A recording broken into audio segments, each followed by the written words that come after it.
Hi everyone, I've got a very special review coming up, but first of all I want to take a moment to remind my Australian subscribers that there is a great online store based in Australia and it's called feelingsexy.com, and they have been really generous in offering a special promotional code of a 10% discount on the value of your checkout cart.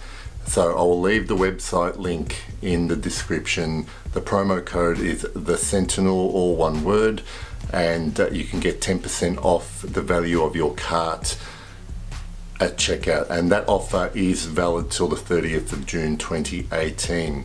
So the reason that I made a point of mentioning that, I have mentioned that offer before, but I just wanted to remind people that it's a great site. I've bought a few things from that store. They usually have good prices. They have an amazing range of fragrances, and this fragrance that I'm reviewing today is one that I got from Feeling Sexy.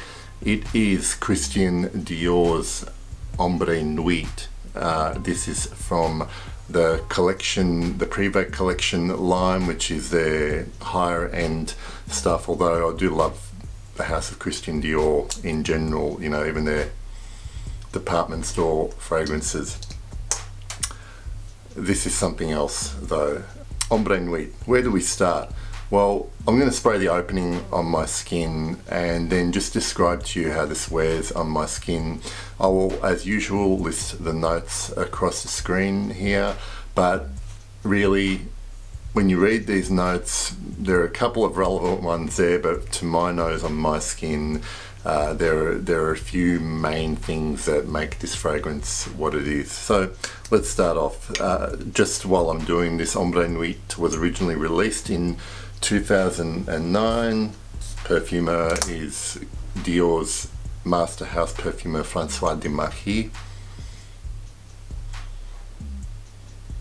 Now, when this opens, there is a certain freshness, you know, very recognizable sort of fresh top notes, but immediately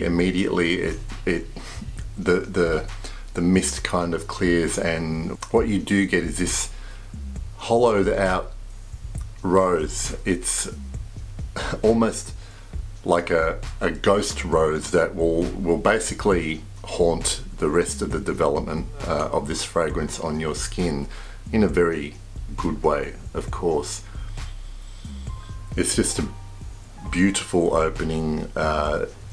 Quite a bit happens in that opening. There's that freshness, there's a touch of spice, but then as I said, the mist clears and it's rose, probably something salty, maybe peppery, and it's basically taking a full-bodied rose out of the equation. So, you know, a lot of rose fragrances have that beautiful, gorgeous, luscious, juicy, jammy rose, and this one, like I said, is like the shell of a rose in the most beautiful, haunting fashion you can imagine.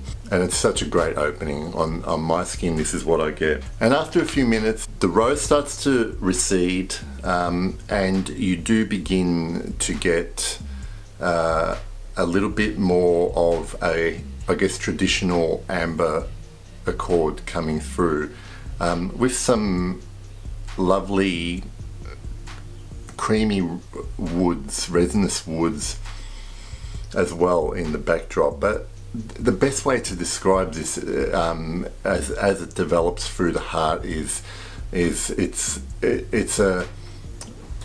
the rose is like a satin sheet to the luxurious bed of amber in this fragrance, and you get kind of both aspects of amber in this fragrance. A being the amber that is sometimes recognized as the ambergris note, where it has that, I guess, that kind of saltiness about it. There is a touch of that, But then there is also the other amber type that you get in fragrances, the one that's usually, dominated by labdanum and benzoin or vanilla, and you kind of get both of those facets in this fragrance. And like I said, the rose is just a thin sheave that is lightly wrapped around that bed. Now, essentially, this fragrance is pretty linear once you get to this stage, and it doesn't really change. But I guess the thing about linear is when it smells as good as it does at this point, you don't want it to change or develop too much.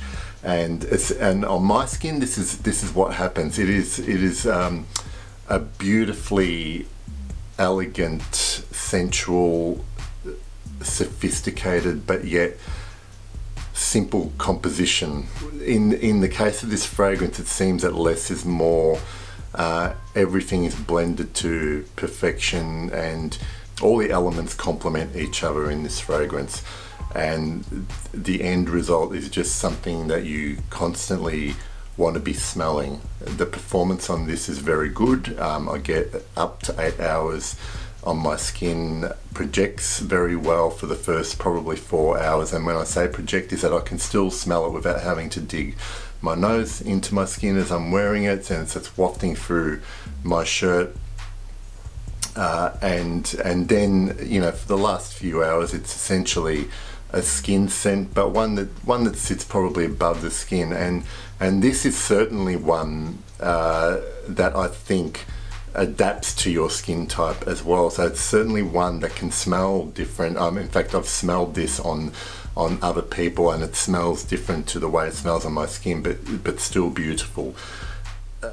So longevity is great, the performance is great, it smells fantastic, and it's up there as one of my favorites from this line, along with Bois d'Argent from the same Privé line. This is Ombre Nuit. It's essentially an amber rose or a rosy amber. It's neither. It's kind of its own thing. So I hope you enjoyed that quick overview of Ombre Nuit from Christian Dior Privé collection. I'll see you soon.